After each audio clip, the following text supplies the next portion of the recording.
Welcome back mga kalapatid. Sa mga flyers natin, bigyan ko na ng pagkain. Dito naman yung mga stock birds, mga nagwawala na. Si Padrino, palabasin mo natin si Padrino bago tayo magpakain sa mga ibang alaga natin. Lipad na Padrino. Ay, lumipad ang pangwala yung ibon. Tinatamad yata ah. Ang weather kasi mga kalapatids, napakalamig ng panahon mga kalapatids. Nakita niya pa si Black. Gustong parisan mga kalapatids. Lipad na, Padrino. Ayun mga kalapatids, nakatingin sa baba oh. Gusto talagang anuin si Black. Lipad na. Ayaw mo ha. Hulihin kita. Pali pa rin na kita, Padrino. Oh, lipad na. Ayan mga kalapatids, rumunta na si Padrino. Ang pangwala yung ibon mga kalapatids. Kahit mag-isa lang yan, lilipad yan. Ayan siya oh. Solong solo ni Padrino, walang kasabayang ibang mga ibon. Magandang araw sa lahat mga kalapatids. Kumusta na? Kumusta na? Yung mga sumasali sa race dyan, sana makadulo ang ibon nyo mga kalapatids.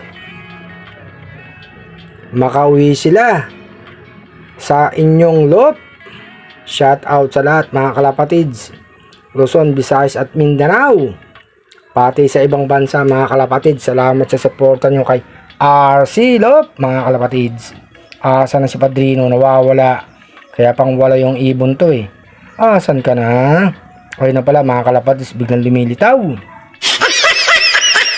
Padrino Johnson ang linyada. Biglang nawala si Padrino ah. Mga kalapatids, hindi nga tayo nakasali sa South Race mga kalapatids. Isang ibon nga lang yung inaano natin dyan nun. Si dalawa sa ang problema, nagka-problema nga. Kaya minto tayo sa South Race mga kalapatids. Bawi tayo sa susunod na race mga kalapatids. Ito na nga si Padrino mga kalapatids. Mamaya pagbabaan yan, alam nyo naman, wow yung ibon na yan. Lipad ng lipad eh, ganado mga kalapatids. Hindi nga mainit ang panahon. Malamig mga kalapatids, siguro lalo na sa mga probinsya. Ayan na siya mga kalapatids oh. Ikot pa rin ang ikot. Ang pangwala yung ibon, nakawala. Ayan na, bababa na mga kalapatids. Mukhang bababa na. Asa na yun, mababa na yung lipad eh. Asa na siya mga kalapatids. Pangwala yung ibon ka talaga. Asa ka na Padrino. Ayan na, bababa na mga kalapatids. Naku po, hindi pala. Kala ko bababa na.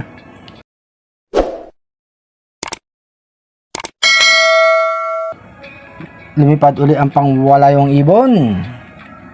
Maganda niya kay Padrino mamaya pagbaba niyan. Diretso pasok sa loob ng kulungan niyan mga kalapatids. Ay lang kagandahan sa kanya. Hindi na tumatagal yan, lalo wala siyang kasabayang ibang ibon. Eto na nga sa mga kalapatids, lumapag na sa bubong. Ayan, tignan nyo ha. Biglang pasok agad sa kulungan niya yan mga kalapatids. Bumubuelo pa ang pangwala yung ibon. Ayan na.